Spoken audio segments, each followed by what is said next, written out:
Bem-vindos de volta! Nessa aula nós vamos falar dos candles e dos seus tempos gráficos. Já adianto para você, dentro do Meta 2.0 nós não precisamos ler esse tipo de candle para operar bem. Mas ter conhecimento pode te ajudar na hora da tomada de decisão. Os candles, ou velas, foram criados por Roma Munehisa no século XVIII. Ele desenvolveu esse método de análise para o mercado futuro de arroz, que era a maior riqueza do Japão na época. Basicamente, ele fazia compras de cupons da commodity com base em preços início, final, máximo e mínimo. De acordo com lendas, ele teve sucesso em 100 trades consecutivos através dos candles ou dos candlesticks, como são chamados. Na década de 80, Steve Nielsen trouxe essa análise para o Ocidente. Ele aperfeiçoou até chegar na versão que nós temos hoje. Mas como funcionam esses candles? Basicamente, eles são formados por corpo e sombras. O corpo são um retângulo colorido. As suas extremidades superior e inferior são as sombras.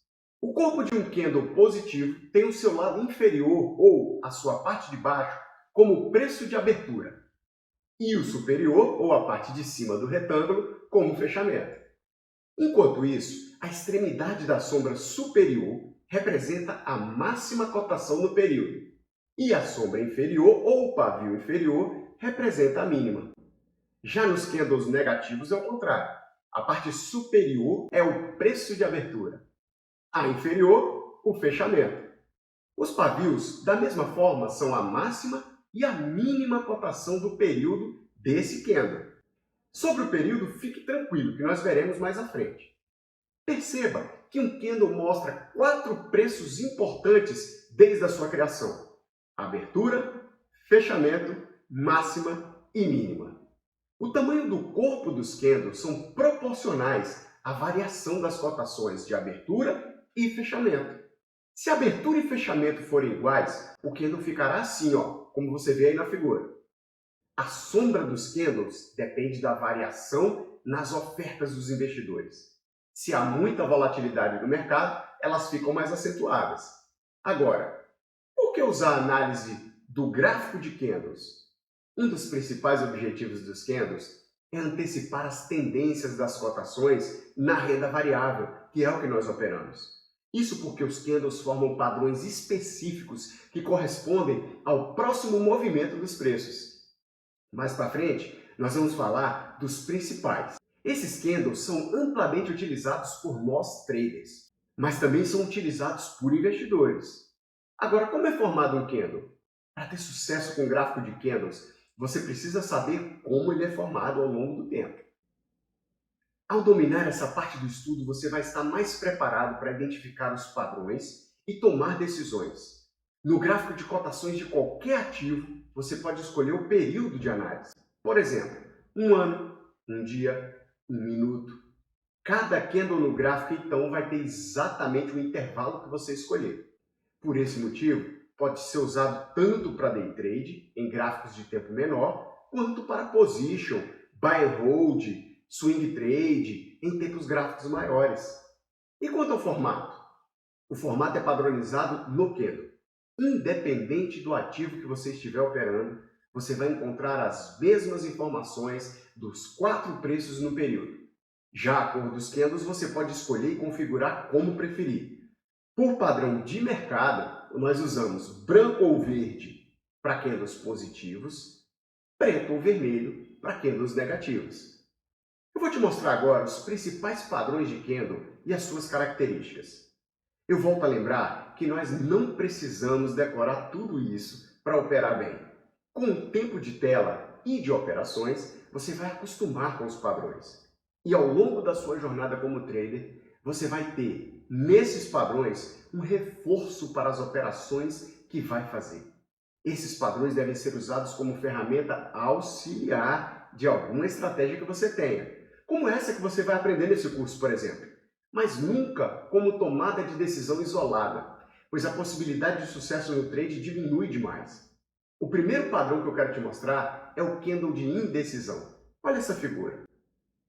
Se trata de um candle sem corpo, também chamado de doji. Essa formação se dá quando a cotação de abertura é igual à do fechamento. Ele aparece em momentos de indecisão do mercado ou de equilíbrio entre compradores e vendedores. Acontece muito quando a volatilidade está baixa. Outro padrão muito observado é o candle de força. Veja essa figura aí. A característica desse candle é um corpo grande e com pouca sombra ao pavio. Ele pode ser de força de alta ou de baixa. O candle de força indica uma possibilidade de continuação maior na direção que ele está indo. O próximo que eu quero te mostrar é o martelo. A sua característica é um corpo pequeno e uma sombra longa. A presença desse candle pode significar uma reversão para a alta. Por isso, ele costuma aparecer em fundos. Ele possui essa forma porque, inicialmente, a força vendedora era maior, mas no final do período, os compradores entraram em ação, o que levou o preço do ativo próximo ao preço de abertura.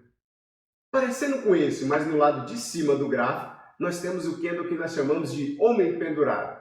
Ele é igual ao martelo, mas esse pode significar uma tendência de baixa depois de uma alta. Quando ele aparece, pode ser que, nos próximos períodos, as cotações sejam mais baixas. Temos ainda o martelo invertido. Esse padrão pode significar uma reversão da tendência de baixa nas cotações de um ativo. Ele também possui um corpo pequeno e sombra longa. Quando ele aparece, pode significar que os preços vão subir num futuro próximo. Outro tipo muito observado é o candle de engolfo. Ele pode ser de alta ou de baixa também. É composto por dois candles. O engolfo de alta acontece quando um candle negativo é precedido por um positivo, de corpo maior que o anterior. Significa que a tendência de baixa foi interrompida e podemos ter alta nos próximos períodos. Já no engolfo de baixa, ao contrário, o candle positivo é precedido por um negativo de corpo maior que o anterior e pode levar o preço para baixo nos próximos períodos. Existem vários outros padrões. Eu sugiro, se você quiser se aprofundar, a procurar conteúdos na internet. Tem muitos conteúdos de qualidade lá. Além de conhecer esses padrões, você vai precisar de experiência. Do contrário, você pode acabar tomando decisões equivocadas e perdendo dinheiro à toa. Se você é iniciante, é importante olhar os gráficos passados. Na sua plataforma você consegue consultar os gráficos de anos para trás. Para quê? Para que você possa estudar o comportamento desses padrões. Outra dica é operar no simulador. Operar no simulador permite que você monte estratégias baseadas nos candles em uma situação real de mercado. Dessa forma você vai poder adquirir experiência sem comprometer o seu capital. Volto a frisar que o conhecimento dos padrões são só auxiliares. Eu bato nessa tecla porque aqui comigo você vai aprender uma estratégia que vai te colocar na frente de anos de estudo. Na próxima aula nós vamos falar sobre as ondas de Elliott. São conteúdos de extrema importância para a sua formação como trader. Eu te vejo na próxima aula.